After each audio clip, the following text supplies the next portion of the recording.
मंत्रतंत्राच्या नावाखाली विकृत आणि भोंदू अशोक खरातनं सामान्यांपासून उद्योजकांची फसवणूक केल्याचं समोर आलंय। खरातनं गारूड कसं घातलं याचं वर्णन करणारं एका उद्योजकाचं पुस्तकच एबीपी माझाच्या हाती लागलंय। भोंदू खरातचे तत्कालीन भक्त असलेले सिन्नर सहकारी औद्योगिक वसाहतीचे चेअरमन नामकर्ण आवारे यांनी आसामी नामकर्ण हे आत्मचरित्र लिहिलंय। यामध्ये त्यांनी खरातला अद्भुत आणि चमत्कारिक पुरुषाचा दर्जा दिलाय। 2012 मध्ये लिहिलेल्या या पुस्तकामध्ये नामकर्ण यांनी खरातवरती तब्बल 13 पानं खर्ची घातली आहेत आणि त्यातून खरातबद्दल अनेक गोष्टी समोर आल्या। तर या लेखामध्ये नेमकं काय आहे आपण ग्राफिक्सच्या माध्यमातून एक नजर टाकूया।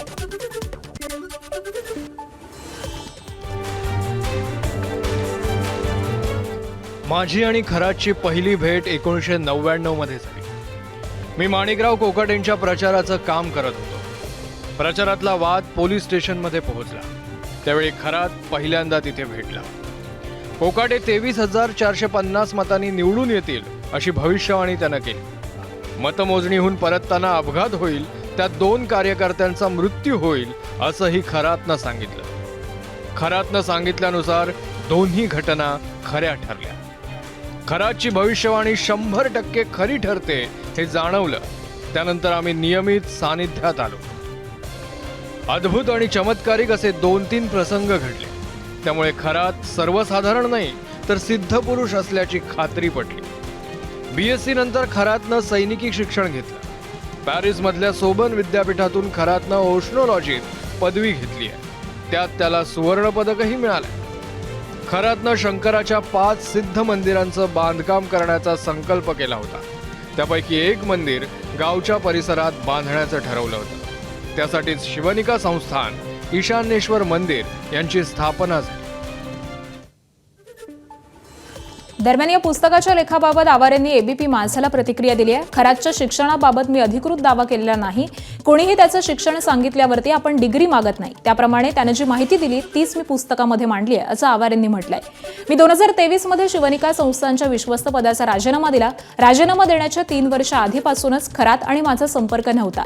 पुढे ज्या उद्देशानं शिवनिका संस्थान उभारलं गेलं तो उद्देश दिसत नसल्यामुळे मी पदाचा राजीनामा दिला असं आवारेंनी म्हटलंय। खरात आणि माझा संबंध केवळ शिवनिका संस्थान आणि मंदिर इथपर्यंतच होता असं देखील त्यांनी सांगितलं। वसईमधला स्वयंघोषित धर्मगुरू ऋषिकेश वैद्यानं न्यायालयामध्ये अजब मागणी केली होती। त्यानं पोलीस कोठडीमध्ये आपल्याला पूजा अर्चा करण्यासाठी परवानगी द्यावी अशी कोर्टामध्ये मागणी केली, पण न्यायालयानं ऋषिकेश वैद्याची ती मागणी फेटाळून लावली आहे। कोठडीमध्ये पूजा अर्चा करण्यासाठी लागणारं साहित्य देखील आपल्याला उपलब्ध करून द्यावं अशी त्याची मागणी होती। एका महिलेवरच्या अत्याचार प्रकरणामध्ये ऋषिकेश वैद्याला पोलीस कोठडी सुनावण्यात आली आहे। आषाढी वारीमध्ये ज्ञानेश्वर महाराजांच्या पालखी सोहळ्याच्या नियोजनाबद्दल आळंदी देवस्थानची आज पत्रकार परिषद होणार आहे। आळंदीमध्ये सकाळी 11:30 वाजता पत्रकार परिषद आयोजित करण्यात आली आहे। यंदाच्या आषाढी वारीसाठी ज्ञानेश्वर माऊलींच्या पालखीच्या मुक्कामाची जागा ही बदलण्याचा विचार केला जात असल्याची बातमी एबीपी माझानं दाखवली।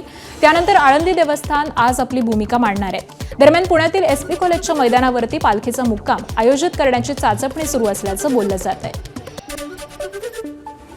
मुंबई महापालिकेला अखेर मिठी नदीची स्वच्छता आणि गाळ काढण्यासाठी कंत्राटदार मिळालेत। मुंबईतील मिठी नदी आणि नाल्यातील गाळ काढण्यासाठी किमान 60 दिवस म्हणजेच 2 महिने लागतील।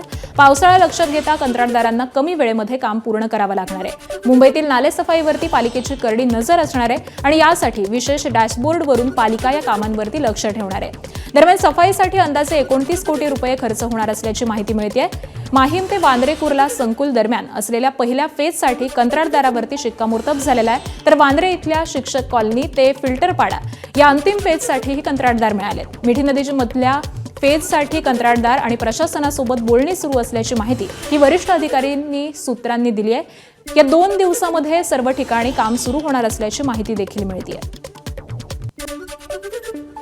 नाशिकच्या चांदवडमध्ये अवकाळी पावसामुळे शेतीचं मोठं नुकसान झालंय। चांदवड, येवला, नांदगाव, सटाणा या तालुक्यातील अनेक गावांना या अवकाळीचा तडाखा बसलाय।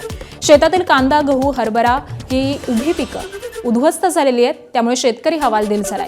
नुकसान झालेल्या शेती पिकांचे पंचनामे होऊन शेतकऱ्यांना नुकसान भरपाई मिळावी अशी मागणी शेतकरी करतायत। गारपिटीमुळे गव्हाचे फार नुकसान झाले। गहू काढणी आलेला गहू होता तो वताचा नव्हता झाला, आडवा पडलाय। त्याच्यात त्वरित सरकारने काहीतरी निर्णय घ्यावा आणि त्याचे पंचनामे पिकांचे नुकसान झाले। गव्हाचं झालंय, कांद्यांचे झाले, डाळिंब बागाचे झाले। हवामान खात्यानं दिलेल्या अंदाजानुसार नाशिक जिल्ह्यातील येवला तालुका परिसरामध्ये वादळी वाऱ्यासह अवकाळी पावसानं जोरदार हजेरी लावली। या पावसामुळे काढणीला आलेला उन्हाळी कांदा हा भुईसपाट झालाय।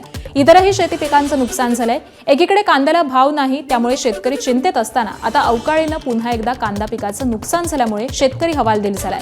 नुकसानीचे पंचनामे होऊन शेतकऱ्यांना मदत मिळावी अशी अपेक्षा शेतकरी व्यक्त करतायत। वाऱ्या आणि पावसाने माझं 1.5 ते 2 एकर कांदा हा एकदम असा भुईसपाट झालेला आहे।